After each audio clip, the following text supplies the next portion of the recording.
ഈശ്വര, ശിവാനി എന്നെ വിട്ടു പോയപ്പോ എനിക്ക് എന്റെ ജീവിതത്തിലുണ്ടായിരുന്ന വിശ്വാസവും പ്രതീക്ഷയും എല്ലാം അതോടെ നഷ്ടപ്പെട്ടു പോയിരുന്നു. അതേ പിന്നെ ഞാൻ അങ്ങയോട് പ്രാർത്ഥിച്ചിട്ട് പോലുമില്ല. പക്ഷെ ഇപ്പൊ എനിക്ക് നല്ല വിശ്വാസമുണ്ട്. ഇവിടെയുള്ള എല്ലാ ചോദ്യവും നീയാ, അതിനുള്ള ഉത്തരവും നീ തന്നെയാ. ദൈവമേ, നിന്നെ ഞാൻ ഒരുപാട് വിശ്വസിക്കുന്നുണ്ട്.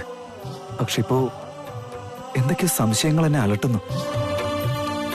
എന്തോ ഈയിടെയായിട്ട് എന്റെ ജീവിതത്തില് വെറും മായകൾ മാത്രമാണുള്ളേ. ഇതൊക്കെ എന്തിനു വേണ്ടിയാണെന്ന് എനിക്കറിയില്ല. അന്ന് എന്റെ കൂടെ ഉണ്ടെങ്കിൽ പിന്നീട് ഒരിക്കലും എനിക്ക് യാതൊരു പ്രശ്നങ്ങളും ഉണ്ടാവില്ലെന്നുള്ള ഉറപ്പുണ്ട്. ഇവിടെ നിൽക്കുന്ന ഈ ശൈലു എന്റെ ശിവാനിയുടെ രൂപം മാത്രമാണെന്ന് കരുതിയിരുന്നത്. പക്ഷെ അവളുടെ വയറ്റിൽ ഇപ്പോൾ എന്റെ കുഞ്ഞ് അതേ രൂപത്തിൽ തന്നെയുണ്ട്. അങ്ങനെയാണെങ്കിൽ ഇവിടെ എന്റെ ശിവാനി തന്നെ ആയിരിക്കില്ലേ?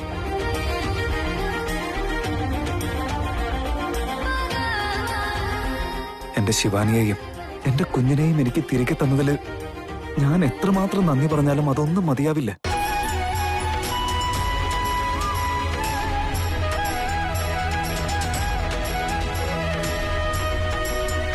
എൻഗേജ്മെന്റ് ആയില്ല, മാരേജ് ആയില്ല, ഫസ്റ്റ് നൈറ്റ് ആയില്ല, ഹണിമൂണിനൊട്ട് പോയിട്ടുമില്ല. പക്ഷെ അവള് പ്രഗ്നന്റാ. ഹോസ്പിറ്റലിൽ നിന്ന് റിപ്പോർട്ട് വന്നു, ഡേറ്റ് ഓക്കേന്ന്. അയ്യോ, വയറ്റിൽ കിടക്കുന്ന കുഞ്ഞ് ആരോഗ്യത്തോടെ ആയിരിക്കുന്നേന്ന് പറയുന്നു. ഇതെങ്ങനെ ഭർത്താവേ? ഓ, എനിക്കും അത് തന്നെയാ സംശയം. വീട്ടിലെ ഡോക്ടർ കള്ളം പറഞ്ഞതാണെന്ന് കരുതി. ഇപ്പൊ നോക്കുമ്പോ സ്കാനിങ്ങിലും അവള് പ്രഗ്നന്റ് ആണെന്നാ പറയുന്നേ. ഇതെങ്ങനെ സംഭവിച്ചു? പഴയ കാലത്താണെങ്കിൽ ഭക്തിയോടെ കൈകൂപ്പി ദൈവമേ എനിക്കൊരു കുഞ്ഞിനെ തരണേ എന്ന് പ്രാർത്ഥിച്ചാ അപ്പോൾ തന്നെ അത് സാധിക്കുമായിരുന്നു. ഇവളെങ്ങാനും ഇനി അങ്ങനെ കൈകൂപ്പിയതാണോ? നാടകമൊക്കെ തീർത്ത് തിരിച്ച് വീട്ടിലേക്ക് ചെല്ലുമ്പോഴേക്കും അവളുടെ വയറ് വീർത്തിട്ടുണ്ടാവും. നാട്ടുകാരൊക്കെ ചോദിക്കും ഈ ഗർഭം ആരുടേതാണെന്ന്. നമ്മളിതിന് എന്തുത്തരം പറയും? എന്നാലും ഈ ഗർഭം ആരുടേതായിരിക്കും? ആരോ തെറ്റ് ചെയ്തു. ഈ കുഞ്ഞ് ആരുടേതായിരിക്കും? ഇനി ആ തൃശൂലങ്ങനോ? ചുമ്മായിരിക്കും. അതെങ്ങനെ നടക്കാനാ? തൃശൂലിനെ കണ്ടിട്ട് 2 മാസേ ആയിട്ടുള്ളൂ. അവളാണെങ്കിൽ 4 മാസം ഗർഭിണിയാ. എന്റെ ദൈവമേ, എങ്ങനെ ഇത് സംഭവിച്ചോ? കുഞ്ഞാരുടേതോ പേര് മറ്റാർക്കോ? ആദ്യം നീ ഒന്നും മിണ്ടാതിരിക്കേ. അവരൊന്ന് വരട്ടെ. ഇത് ഡ്രാമയാണോ സത്യമാണോന്ന് നമുക്ക് നോക്കാം, എന്നിട്ട് സംസാരിക്കാം. എന്ത് സംസാരിക്കാനാ? ഒരു ചെലവും ഇല്ലാതെ അമ്മൂമ്മയും അപ്പൂപ്പനും ആവാൻ പോവല്ലേ നമ്മള്. സന്തോഷിക്കണോ അതോ ജീവിച്ചിരിക്കണോ കുളത്തിൽ ചാടണോ? എനിക്ക് അങ്ങോട്ടൊന്നും മനസ്സിലാവുന്നില്ല. നിങ്ങൾ പോയിക്കേ. ഈശ്വരാ, ഞാനും വരാം.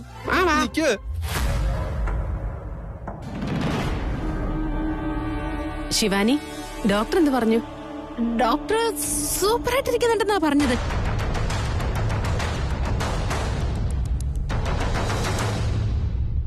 ആര് സൂപ്പറാണെന്ന്? നീയോ അതോ കുഞ്ഞോ? രണ്ടുപേരും തന്നെ. ഞങ്ങളെ വിളിച്ചു പറഞ്ഞിരുന്നു കുഞ്ഞ് നല്ല ആരോഗ്യത്തോടെ ഇരിക്കുന്നത്രേ.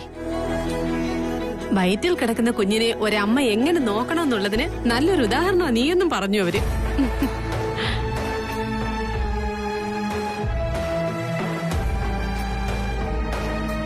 ദാക്ഷായണി, നീ അവളുടെ മുഖം ശ്രദ്ധിച്ചോ? പ്രഗ്നന്റ് ആയതിന്റെ യാതൊരു പ്രസരിപ്പ് അവളുടെ മുഖത്തില്ല. അതെ കൃഷ്ണേ, അവളുടെ മുഖത്ത് അവള് പ്രഗ്നന്റ് ആണെന്നുള്ളതിന്റെ ഒരു ലക്ഷണവും ഇല്ല. പക്ഷെങ്കില് അവള് പ്രഗ്നന്റ് ആണെന്നുള്ള രീതിയിൽ റിപ്പോർട്ട് വന്നല്ലോ. എന്തോ ഡോക്ടർ പറഞ്ഞത് കേട്ട് സന്തോഷം തോന്നി എനിക്ക്. കൂടെ ഒരു ആശങ്കയും. ഡോക്ടർ നിന്നെ ഇത്രയും നല്ലതായിട്ട് പറഞ്ഞപ്പോ മറ്റുള്ളവരുടെ സന്തോഷം തട്ടിയിട്ടുണ്ടാവുമെന്നാ. നിനക്ക് നിന്റെ കുഞ്ഞിനും ഒന്നും സംഭവിക്കാതിരുന്നാ മതിയായിരുന്നു. അതെ, ശൈലുവിനെ ഈ വീട്ടിലെ മരുമോളാണെന്ന് വിചാരിച്ച് അവരെല്ലാം ചോദിച്ചറിയുവോ കേട്ടോ. എനിക്കൊന്നും മനസ്സിലാകുന്നില്ലടി. ശിവാനി, കുറച്ചേരം റെസ്റ്റ് എടുക്കട്ടെ. യാത്ര ചെയ്ത് ക്ഷീണിച്ചതല്ലേ? ശരി മോനെ. വാ ശിവാനി. ഈ ഡ്രാമയെ നീ സെറ്റ് ചെയ്തതല്ലേ? അതെ അതെ.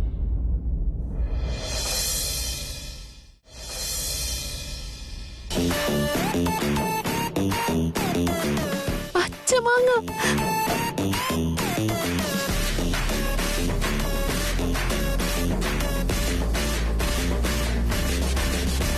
പച്ചമാങ്ങ.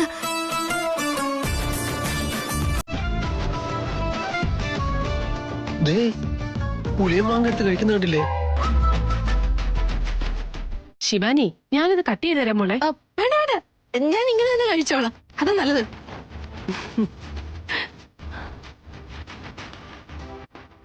ഇതെല്ലാം എനിക്കുള്ളതാണോ? നീ അതെടുത്തോ. എനിക്കറിയാം നിനക്ക് കൊതിയുണ്ടാവുമെന്ന്. അതുകൊണ്ട് ഞാൻ തന്നെയാ നന്ദീശനോട് പറഞ്ഞതെല്ലാം വാങ്ങിപ്പിച്ചത്. Thank you.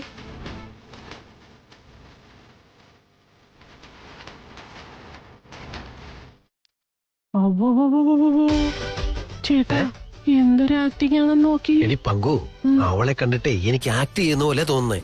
നീ പ്രഗ്നന്റ് ആയിരുന്നപ്പോ എന്തോരം മാങ്ങ നീ കഴിച്ചിട്ടുള്ളേ ഓർമ്മയില്ലേ? ഒരു ലോഡ് കഴിക്കുമായിരുന്നു. എനിക്കെന്തോ ഒരു ഡൗട്ട് ഉണ്ട്. എന്ത്? ഇവള് പ്രഗ്നന്റ് ആയിട്ട് അഭിനയിക്കുന്നതല്ല, ശരിക്കും പ്രഗ്നന്റ് ആണോന്ന സംശയം.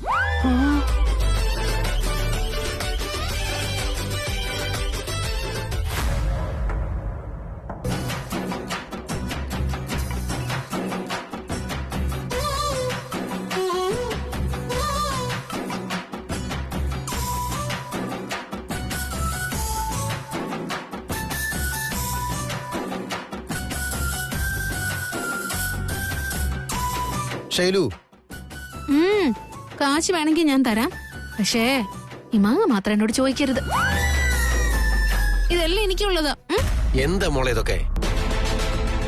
ശൈലു എന്താടി മോളെ, നിന്റെ വയറ്റില് 10-15 പിള്ളേരുണ്ടെന്ന് തോന്നുന്നല്ലോ.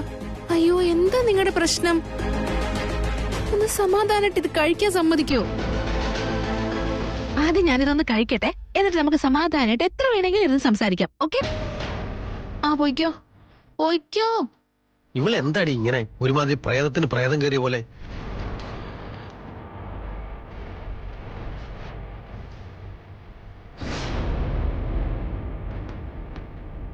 ഓ, ഇതെന്താ പച്ചമാങ്ങ?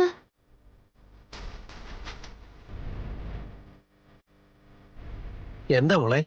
അല്ല, ഈ പച്ചമാങ്ങയ്ക്ക് എന്തിനാ ഇവിടെ വെച്ചെന്നാ ചോദിച്ചേ? പ്രഗ്നന്റ് ആണെന്നതുപോലെ ആക്ട് ചെയ്യാനല്ലേ പറഞ്ഞല്ലോ. പക്ഷെ നിന്നെ കണ്ടിട്ട് ശരിക്കും പ്രഗ്നന്റ് ആണെന്ന് പോലെയാണല്ലോ നീ ഓരോന്ന് ചെയ്യുന്നത്. എനിക്ക് ഇവളുടെ കാര്യത്തിൽ ശരിക്കും സംശയമുണ്ട്. അയ്യോ, എന്തിനു വെറുതെ അങ്ങനെയൊക്കെ ടെൻഷൻ ആവുന്നേ? Don't worry, be happy. അല്ല, അതവിടെ ഇരിക്കട്ടെ. ഇത്രയും പച്ചമാങ്ങ തിന്നു കഴിഞ്ഞാ എന്റെ വയറിന് പ്രശ്നം ഉണ്ടാവില്ലേന്ന്. ഇത് കംപ്ലീറ്റ് തീർത്താലേ ഞാൻ അതോടെ തീരും. ഏയ്, ഒരാഴ്ച ഉപവാസം കിടന്ന് ജീവിക്ക്. ഇരയെ കിട്ടിയ പോലെ നീ ആക്രാന്തം കാണിച്ചിട്ട് ഇപ്പൊ ഞങ്ങളെ കുറ്റം പറയുന്നു. ഞാൻ തിന്നാനോ? അയ്യോ, നീയല്ലേ തിന്നത്? ഇപ്പൊ തന്നെ ഇതെല്ലാം തിന്ന് തീർക്കുമെന്ന് നീ തന്നെയല്ലേ പറഞ്ഞത്? എന്താടി മോളെ ശൈലു, എന്താ നിന്റെ പ്രശ്നം? ഡോക്ടർ ആണെന്നുണ്ടെങ്കിൽ നീ പ്രഗ്നന്റ് ആണെന്നുള്ള റിപ്പോർട്ട് ഉണ്ടാന്ന് കഴിഞ്ഞു. സ്കാനിംഗ് റിപ്പോർട്ടിലും പ്രഗ്നന്റ് ആണെന്നാ പറയുന്നത്.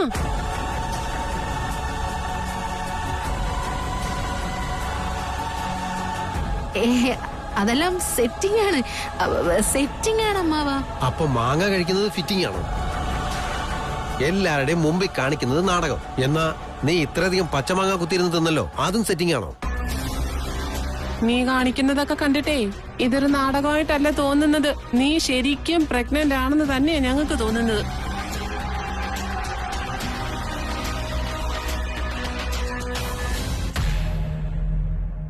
അന്ന് ശിവാനി പ്രഗ്നന്റ് ആയിരുന്നു, ഇന്നിപ്പോ ശൈലുവും. ഇതൊക്കെ എങ്ങനെയാണ് സംഭവിക്കാൻ സാധിക്കുക? എനിക്കെന്തോ വിശ്വസിക്കാൻ പറ്റുന്നില്ല. അതും ശൈലു പ്രഗ്നന്റ് ആണെന്ന് അവക്ക് പോലും അറിയില്ല. അതാ എന്നെ ഏറ്റവും കൂടുതൽ അലട്ടുന്നത്. എന്റെ അവസ്ഥയും അങ്ങനെ തന്നെയാമ്മേ. എനിക്കും വിശ്വസിക്കാൻ പറ്റുന്നില്ല. അന്ന് ശിവാനിയും പ്രഗ്നന്റ് ആയിരുന്നു, ഇന്ന് ശൈലുവും. അതാണ് എനിക്ക് മനസ്സിലാവാത്ത കാര്യം. എന്റെ ശിവാനി ജീവിച്ചിരുന്നെങ്കിൽ അവളുടെ വയറ്റിലുള്ള കുഞ്ഞിന് എത്ര വളർച്ച ഉണ്ടായിരിക്കോ അതേ വളർച്ച തന്നെ ഇപ്പോ ശൈലുവിന്റെ വയറ്റിലുള്ള കുഞ്ഞിനും. അതെങ്ങനെ സംഭവിക്കാം? എന്തൊക്കെയാണാവോ ഇതെല്ലാം കാണുമ്പോ എനിക്ക് അത്ഭുതമായിട്ടാ തോന്നുന്നത്. അമ്മ, ശിവാനിയുടെ വയറ്റിൽ ഞാനന്ന് കുഞ്ഞിനെ കണ്ടപ്പോ എനിക്ക് എന്തോ ഒരു പ്രത്യേകത തോന്നിയിരുന്നു. ഇപ്പൊ ശൈലുവിന്റെ വയറ്റിൽ കണ്ട കുഞ്ഞിനും അതുപോലെ ഒരു പ്രത്യേകത എനിക്ക് തോന്നുന്നുണ്ട്. അതെന്ത് പ്രത്യേകതയാണെന്ന് ഞാനിപ്പോ എങ്ങനെയാ? ശരിയാ മോനെ, മൊത്തത്തിൽ എന്താ ഇതിന്റെ അർത്ഥം? എന്നെ വിട്ടുപോയ ശിവാനി തിരികെ വന്നതാണോ? അതുപോലെ തന്നെ അവളുടെ വയറ്റിലുണ്ടായിരുന്ന കുഞ്ഞിനെയും സേഫായിട്ട് കൊണ്ടുവന്നതായിരിക്കും. എനിക്കൊന്നും മനസ്സിലാവുന്നില്ലമ്മേ. പക്ഷെ എന്റെ മനസ്സ് വീണ്ടും വീണ്ടും അങ്ങനെ തന്നെ പറഞ്ഞുകൊണ്ടിരിക്കുക, വന്നിരിക്കുന്നത് ശൈലുവല്ല, എന്റെ ശിവാനി തന്നെയാണെന്ന്. അമ്മേ, അങ്ങനെ തന്നെ സംഭവിക്കട്ടെ എന്ന് എന്റെ മനസ്സ് ആഗ്രഹിക്കുക. എന്തെങ്കിലും ആയിക്കോട്ടെ, ചിലപ്പോ എന്റെ ശിവാനി തന്നെ തിരികെ വന്നതായിരിക്കും. അവളുടെ വയറ്റിലുള്ള കുഞ്ഞിനെയും അവൾ സേഫായിട്ട് കൊണ്ടുവന്നതാ. ഇനി എന്ത് വേണമെങ്കിലും സംഭവിക്കട്ടെ, അവരെ രണ്ടുപേരെയും ഇനി സേഫായിട്ട് നോക്കേണ്ട ചുമതല എനിക്ക്. എല്ലാം നമ്മുടെ പ്രാർത്ഥനയുടെ ഫലമാണ്. അവസാനം നമ്മൾ പ്രാർത്ഥിച്ചത് തന്നെ സംഭവിച്ചു. നീ വിശ്വസിക്കുന്നത് പോലെ അവള് ശിവാനി, അവളുടെ വയറ്റിലുള്ള കുഞ്ഞ് എന്റെ കൊച്ചുമകനാണെന്ന് ഞാനും വിശ്വസിക്കുന്നു. പറയുന്നതും കേൾക്കുന്നതും ഒന്നും സത്യമാവണമെന്നില്ല. ദൈവം എന്താണോ തീരുമാനിക്കുന്നത് അത് തന്നെ സംഭവിക്കൂ. ശിവാനിയുടെ കാര്യത്തില് ശൈലു നമുക്ക് ഉത്തരം തരുമെങ്കിൽ അതെന്തുകൊണ്ട് നല്ലൊരു കാര്യമല്ലേ? എല്ലാം ശരിയായി വരും മോനെ. അവള് നാഗരാണിയാണെന്ന് പറഞ്ഞിട്ടും നീ വിശ്വസിച്ചില്ല ദിഗ്വിജയ. അതിനിപ്പോ എന്താ ഉണ്ടായത്? അവള് വന്ന് നമ്മുടെ മുമ്പിൽ നിന്ന് പത്തി വിടർത്തി ആടിയൊന്നുമില്ലല്ലോ. അവൾക്കേതോ മായാശക്തി ഉണ്ടെന്നുള്ള കാര്യം ഉറപ്പാ. അതുകൊണ്ട് തന്നെയാ നമുക്ക് ഇങ്ങനെയൊക്കെ തോന്നിക്കൊണ്ടിരിക്കുന്നേ. പക്ഷെ അവൾ നാഗരാണിയല്ല.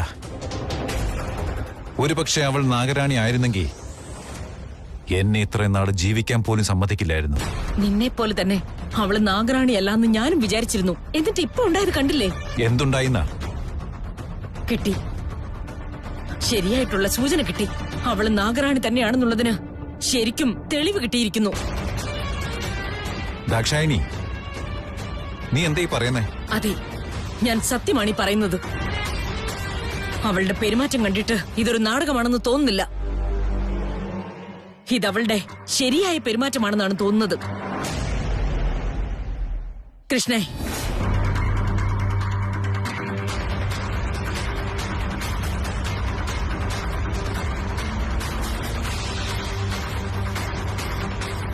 നോക്കൂ ദിഗ്വിജയ, ഇത് അവള് കഴിച്ച മാങ്ങയാണ്. നാഗത്തിന്റെ വിഷം ഈ മാങ്ങയുടെ നിറം മാറ്റി. ഇത് നോക്കൂ ദിഗ്വിജയ.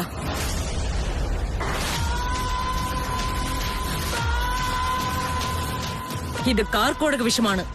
ഇത് സർപ്പത്തിന് മാത്രമുള്ള വിഷമാണ്. ഈ വിഷം പഴങ്ങളിൽ പറ്റിയാൽ ആ പഴത്തിന്റെ നിറം മാറും. ഇതിൽ തന്നെ മനസ്സിലാവില്ലേ അവള് നാഗരാണിയാണെന്ന്? ഇനിയും എന്ത് തെളിവാണ് വേണ്ടത് നിനക്ക്? അങ്ങനെയാണെങ്കിൽ അവൾ ഉറപ്പായിട്ടും നാഗരാണി തന്നെയാ. അപ്പൊ പിന്നെ ഒന്നും അറിയാത്ത രീതിയിൽ അവള് പെരുമാറുന്ന എങ്ങനെയാ? അതെ ദിഗ്വിജയ, എനിക്കും അങ്ങനെയാണ് തോന്നുന്നത്. അവള് ഏതോ ഒരു ദിവസത്തിനായിട്ട് കാക്കുകയാണ്. നാഗമാണിക്യത്തെ വയറ്റിൽ വെച്ചിട്ട് നിന്റെ ബലിക്കായി കാത്തിരിക്കുകയാണെന്ന് തോന്നുന്നു.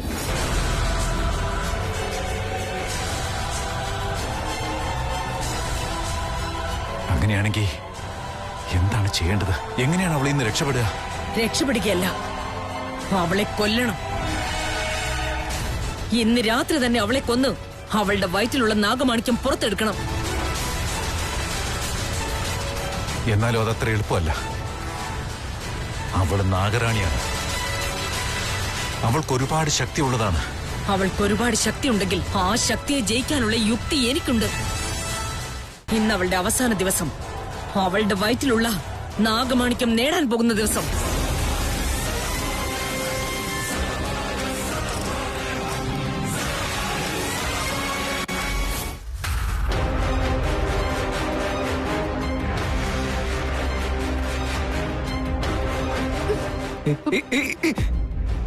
വൃത്തികെട്ടവനെ,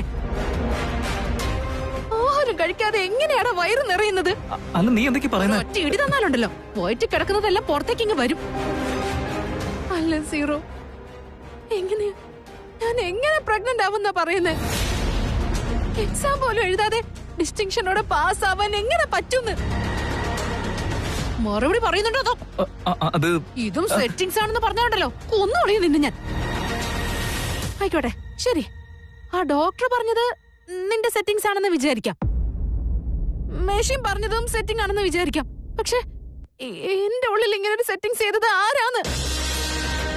പച്ചമാങ്ങ കണ്ടപ്പോഴേ എനിക്കതിങ്ങനെ കടിച്ചു മുറിച്ച് തിന്നാനാ തോന്നിയത്. ആഹാരം കാണുമ്പോ അത് വാരി വരച്ച് തിന്നാൻ തോന്നാണ് എനിക്ക്. ഇഷ്ടിക, ചുവന്ന മണ്ണിന്റെ മണം ഒക്കെ എനിക്ക് മൂക്കരെ തന്നെ ഇങ്ങനെ വച്ചുകൊണ്ടിരിക്കാൻ തോന്നുക. എന്താ ഇങ്ങനെയൊക്കെ? എനിക്കാണെങ്കിൽ ഒന്നും മനസ്സിലാവുന്നില്ല. ഞാൻ പോലും അറിയാതെ എന്റെ ഉള്ളിൽ ഇങ്ങനെയൊക്കെ സെറ്റ് ചെയ്ത് വെച്ചത് ആരാ? എനിക്കത് അറിഞ്ഞേ പറ്റൂ. പറയാൻ സംസാരിക്കേ. എന്താ എന്താ ഒന്നും മിണ്ടാതെ ഇങ്ങനെ നിൽക്കുന്നേ? എനിക്ക് മറുപടി താ. മറുപടി പറ സീറോ, ഇല്ലെങ്കിൽ എന്റെ സ്വഭാവം മാറും. ഞാൻ എങ്ങനെ പ്രഗ്നന്റ് ആയെന്ന് പറയാ. ഒന്നും ചിന്തിക്കേണ്ട ദിഗ്വിജയ. നാഗറാണിയെ കൊല്ലാൻ വേണ്ടുന്നതിലും അധികം ശക്തി എത്രയും വേഗം നമ്മുടെ പക്കൽ വന്നു ചേരും. ഓം അസുര ഗുരു ശുക്ലാചാര്യ വിരചിത മഹാമന്ത്രസ്യ ഓം കാലായ നമഃ ഓം തക്ഷകായ നമഃ ഓം കാലകൂട്ടപാഷാണാവാഹയാമി.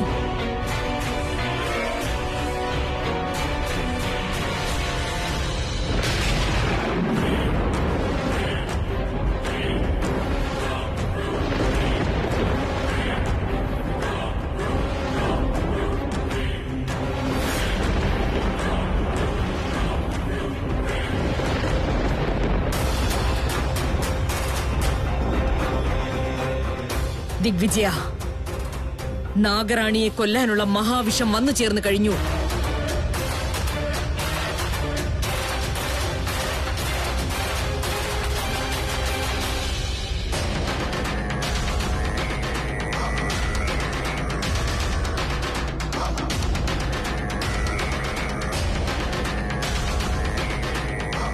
ഇതിൽ നിന്നും ഒരേ ഒരു തുള്ളി മതി അവളെ ഇല്ലാതാക്കാൻ. ഇതെന്താണ്? വിഷം. അല്ല, എനിക്ക് മനസ്സിലാവാത്തോണ്ട് ചോദിക്കുകയാണെന്ന് കരുതിയാ മതി. ഇപ്പോ ഈയിടെയായിട്ട് നിങ്ങളുടെ രണ്ടുപേരുടെയും ബുദ്ധിക്ക് എന്തെങ്കിലും പ്രശ്നങ്ങൾ ഉണ്ടായിട്ടുണ്ടോ? അവളെ നാഗറാണിയാ, എന്നിട്ട് അവളുടെ ശരീരത്തിലേക്ക് വിഷം കയറ്റാൻ നോക്കുക. മഹാസർപ്പത്തിന്റെ വിഷത്തിന് മുന്നില് ഈ വിഷം ഏൽക്കുന്നു തോന്നുന്നുണ്ടോ? ഞങ്ങൾ നേരത്തെ പറഞ്ഞതുപോലെ തന്നെ ഈ വിഷം കൊണ്ട് എല്ലാം സാധ്യമാണ്. ഇത് വെറും സാധാരണ വിഷമല്ല. നിന്റെ സംശയം ഞാൻ മാറ്റിത്തരാം.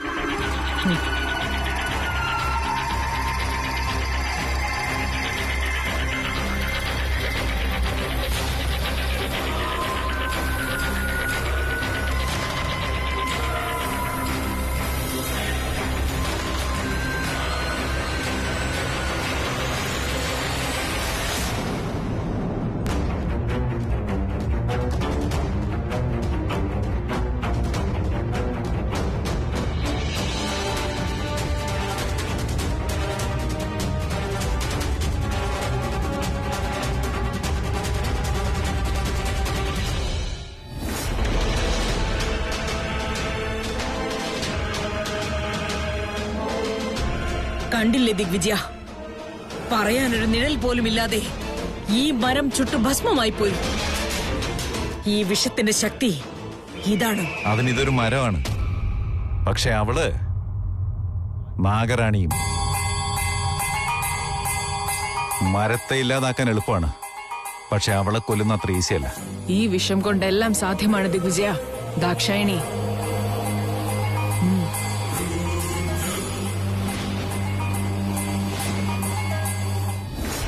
സീറോ, എന്താ ഇതൊക്കെ? ഇതൊക്കെ എങ്ങനെ സാധിക്കുന്നു? അവിടെ ആശുപത്രിയിൽ വെച്ച് പറഞ്ഞ കാര്യങ്ങളും വീട്ടിലേക്ക് വന്ന് ഡോക്ടർ പറഞ്ഞ കാര്യങ്ങളും എല്ലാം നിന്റെ സെറ്റിംഗ്സ് തന്നെയല്ലേ? ഡോക്ടർ വീട്ടിൽ വെച്ച് പറഞ്ഞതും ഡോക്ടർ ഹോസ്പിറ്റലിൽ വെച്ച് പറഞ്ഞതും നമ്മൾ റിപ്പോർട്ടിൽ കണ്ടതൊന്നും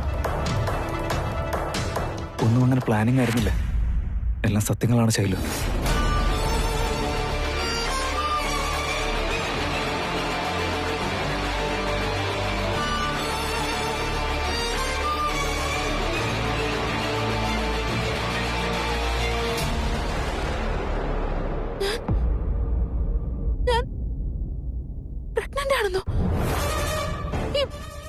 ശൈലു, അതെങ്ങനെയാ?